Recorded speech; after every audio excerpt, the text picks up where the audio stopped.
English sentence is divided into 3 parts, just like hamburger. Members of the faculty, parents, and especially the graduates. I've been waiting more than 30 years to say this. Dad, I always told you I'd come back and get my degree.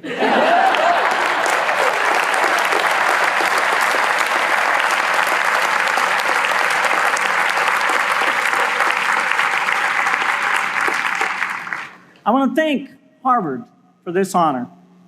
I'll be changing my job next year, and it will be nice to finally have a college degree on my resume.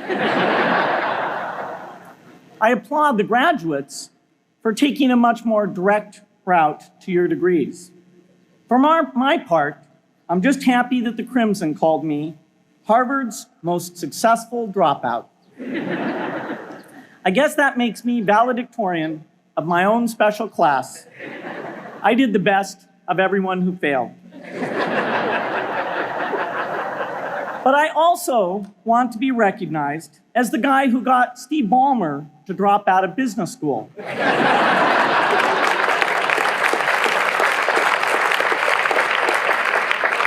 I'm a bad influence. That's why I was invited to speak at your graduation. If I'd spoken at your orientation, fewer of you might be here today.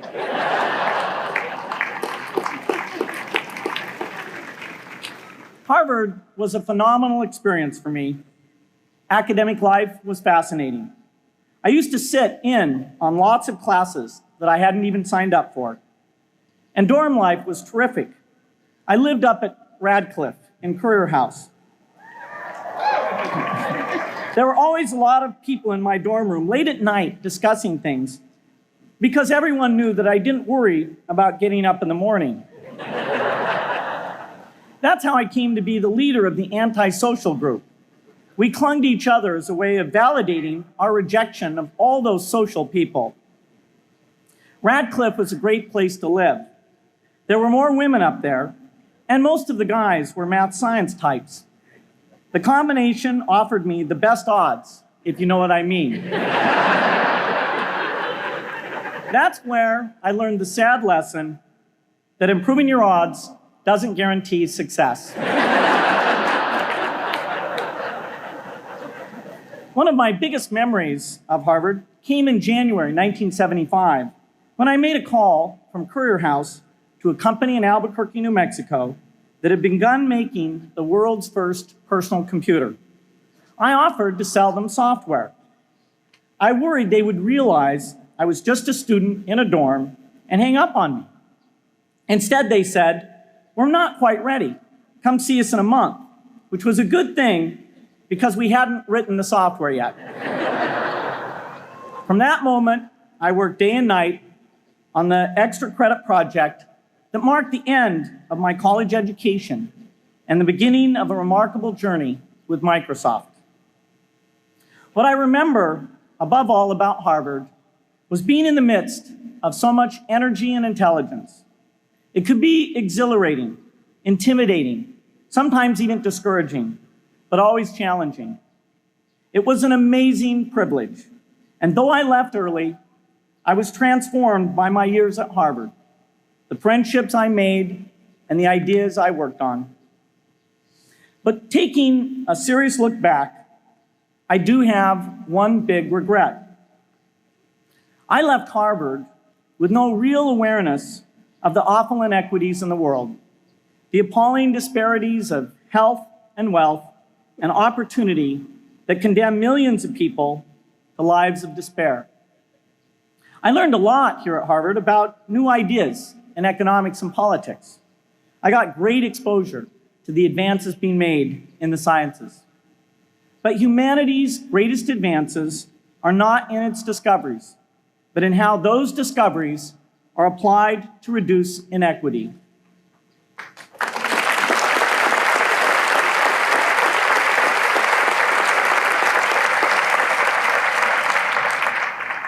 Whether through democracy, strong public education, quality health care, or broad economic opportunity, reducing inequity is the highest human achievement.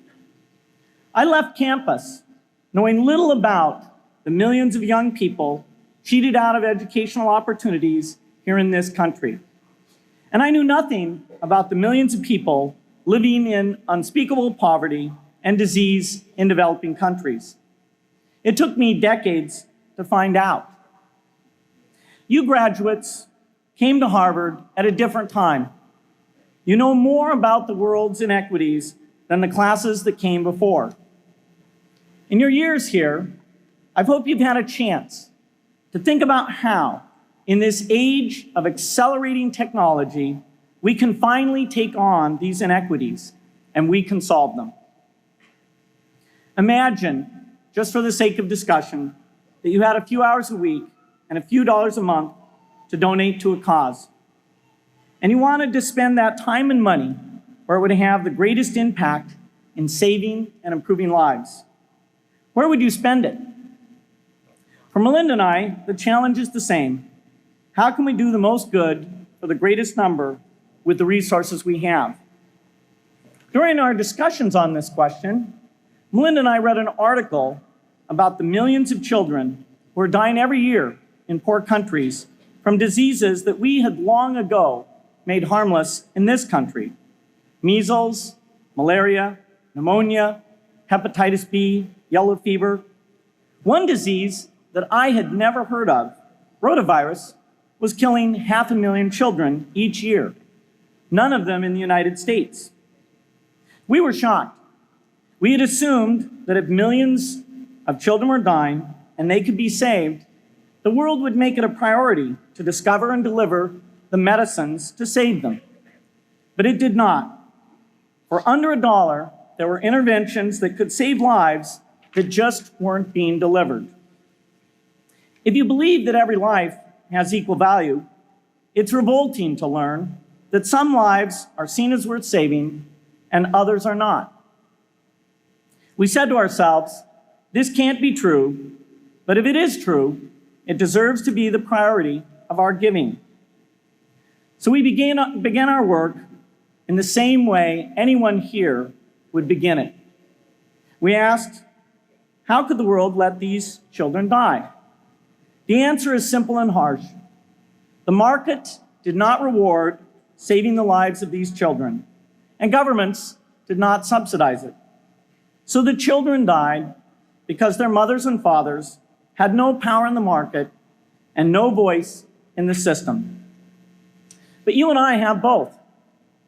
We can make market forces work better for the poor if we can develop a more creative capitalism. If we can stretch the reach of market forces so that more people can make a profit or at least earn a living serving people who are suffering from the great inequities. We can also press governments around the world to spend taxpayer money in ways that better reflect the values of the people who pay the taxes. If we can find approaches that meet the needs of the poor in ways that generate profits for business and votes for politicians, we will have found a sustainable way to reduce inequity in the world. Now, this task is open-ended. It can never be finished. But a conscious effort to answer this challenge can change the world. I'm optimistic that we can do this. But I talk to skeptics who claim there is no hope. They say, inequity has been with us since the beginning and will be with us until the end because people just don't care. I completely disagree. I believe we have more caring than we know what to do with. All of us here in this yard, at one time or another, have seen human tragedies that broke our heart. And yet we did nothing, not because we didn't care, but because we didn't know what to do. If we had known how to help, we would have acted. The barrier to change is not too little caring. It is too much complexity. To turn caring into action, we need to see a problem, see a solution, and see the impact. But complexity blocks all three steps. Even with the advent of the internet and 24-hour news, it is still a complex enterprise to get people to truly see the problems. When an airplane crashes, officials immediately call a press conference. They promise to investigate, determine the cause, and prevent similar crashes in the future. But if the officials were brutally honest, they would say, of all the people in the world who died today from preventable causes, 0.5% were on this plane. We're determined to do everything possible to solve the problem that took the lives of the 0.5%. The problem is not just the plane crash, but the millions of preventable deaths. We don't read much about these deaths. The media covers what's new, and millions of people dying is nothing new. So it stays in the background where it's easy to ignore. But even when we do see it or read about it, it's difficult to keep our eyes on the problem. It's difficult to look at suffering if the situation is so complex that we don't know how to help. And so we look away. If we can really see a problem, which is the first step, we come to the second step, cutting through the complexity to find a solution. Finding solutions is essential if we want to make the most of our caring. If we have clear and proven answers anytime an organization or individual asks, how can I help? Then we can get action, and we can make sure that none of the caring in the world is wasted.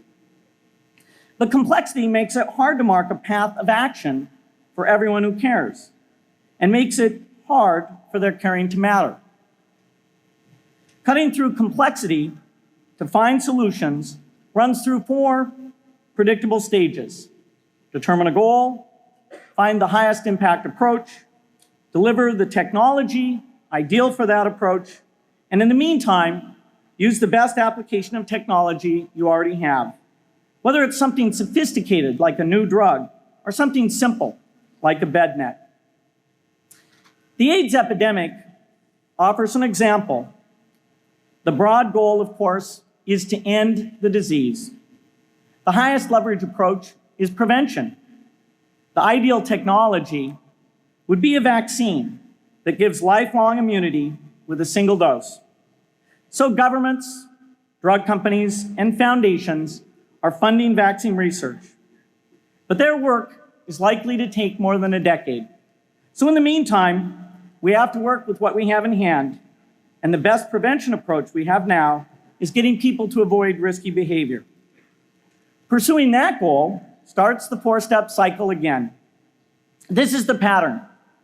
The crucial thing is to never stop thinking and working, and never do what we did with malaria and tuberculosis in the 20th century, which is to surrender to complexity and quit. The final step, after seeing the problem and finding an approach, is to measure the impact of the work and to share that, success or failure, so that others can learn from the efforts. You have to have the statistics, of course. You have to be able to show, for example, that a program is vaccinating millions more children. You have to be able to show, for example, a decline in the number of children dying from the diseases. This is essential not just to improve the program, but also to help draw more investment from business and government. But if you want to inspire people to participate, you have to show more than numbers. You have to convey the human impact of the work so people can feel what saving a life means to the families affected. I remember going to the World Economic Forum some years back and sitting on a global health panel that was discussing ways to save millions of lives. Millions. Think of the thrill if you could save just one person's life, then multiply that by millions. Yet, this was the most boring panel I've ever been on. Ever. So boring even I couldn't stand it. What made that experience especially striking was that I had just come from an event where we were introducing version 13 of some piece of software, and we had people jumping and shouting with excitement. I love getting people excited about software, but why can't we generate even more excitement for saving lives? You can't get people excited unless you can help them see and feel the impact.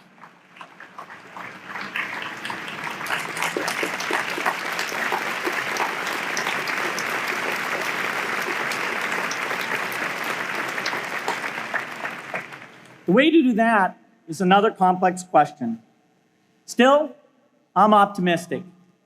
Yes, inequity has been with us forever, but the new tools we have to cut through complexity have not been with us forever. They are new. They can help us make the most of our caring, and that's why the future can be different from the past. The defining and ongoing innovations of this age, biotechnology, the personal computer, and the internet, give us a chance we've never had before to end extreme poverty and end death from preventable disease. 60 years ago, George Marshall came to this commencement, and he announced a plan to assist the nations of post-war Europe. He said, I quote, "I think one difficulty is that the problem is one of such enormous complexity that the very mass of facts presented to the public by press and radio make it exceedingly difficult for the man in the street to reach a clear appraisement of the situation. It is virtually impossible at this distance to grasp at all the real significance of the situation." 30 years after Marshall made his address, which was 30 years ago, as my class graduated without me, technology was emerging that would make the world smaller, more open, more visible, less distant. The emergence of low-cost personal computers gave rise to a powerful network that has transformed opportunities for learning and communicating. The magical thing about this network is not just that it collapses distance and makes everyone your neighbor. It also dramatically increases the number of brilliant minds we can bring in to work together on the same problem. And it scales up the rate of potential innovation to a staggering degree. At the same time, for every person who has access to this technology, 5 people don't. That means many creative minds are left out of this discussion. Smart people with practical intelligence and relevant experience who don't have the technology to hone their talents or contribute their ideas to the world. We need as many people as possible to gain access to this technology because these advances are triggering a revolution in what human beings can do for one another. They are making it possible, not just for national governments, but for universities, corporations, small organizations, and even individuals to see problems, see approaches, and measure the impact of their efforts to address the hunger, poverty, and desperation George Marshall spoke of 60 years ago. Members of the Harvard family, here in the yard is one of the great collections of intellectual talent in the world. For what purpose? There is no question that the faculty, the alumni, the students, and the benefactors of Harvard have used their power to improve the lives of people here and around the world. But can we do more? Can Harvard dedicate its intellect to improving the lives of people who will never even hear its name? Let me make a request of the deans and the professors, the intellectual leaders here at Harvard. As you hire new faculty, award tenure, review curriculum, and determine degree requirements, please ask yourself, should our best minds be more dedicated to solving our biggest problems? Should Harvard encourage its faculty to take on the world's worst inequities?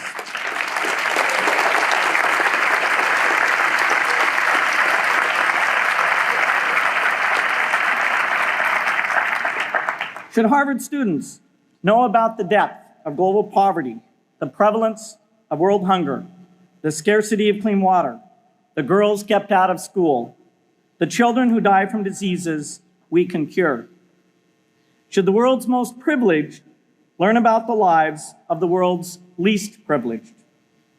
These are not rhetorical questions.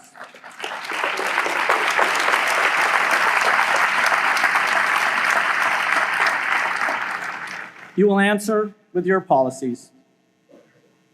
My mother, who was filled with pride the day I was admitted here, never stopped pressing me to do more for others. A few days before I was married, she hosted a bridal event at which she read aloud a letter about marriage that she had written to Melinda. My mother was very ill with cancer at the time, but she saw one more opportunity to deliver her message. And at the close of the letter, she said, "From those to whom much is given, much is expected."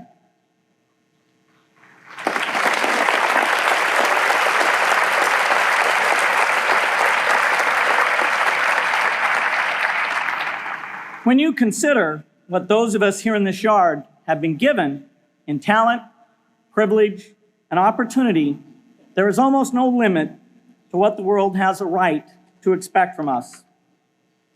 In line with the promise of this age, I want to exhort each of the graduates here to take on an issue, a complex problem, a deep inequity, and become a specialist on it. If you make it the focus of your career, that would be phenomenal. But you don't have to do that to make an impact.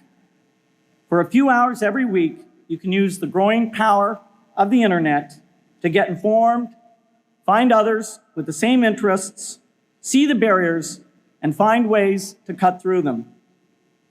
Don't let complexity stop you. Be activists. Take on big inequities.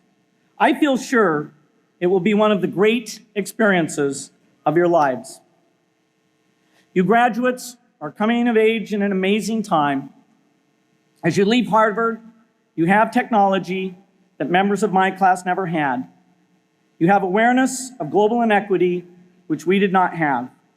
And with that awareness, you likely also have an informed conscience that will torment you if you abandon these people whose lives you could change with modest effort. You have more than we had. You must start sooner and carry on longer. And I hope you will come back here to Harvard 30 years from now and reflect on what you have done with your talent and your energy. I hope you will judge yourselves not on your professional accomplishments alone, but also on how well you have addressed the world's deepest inequities, on how well you treated people a world away who have nothing in common with you but their humanity. Good luck.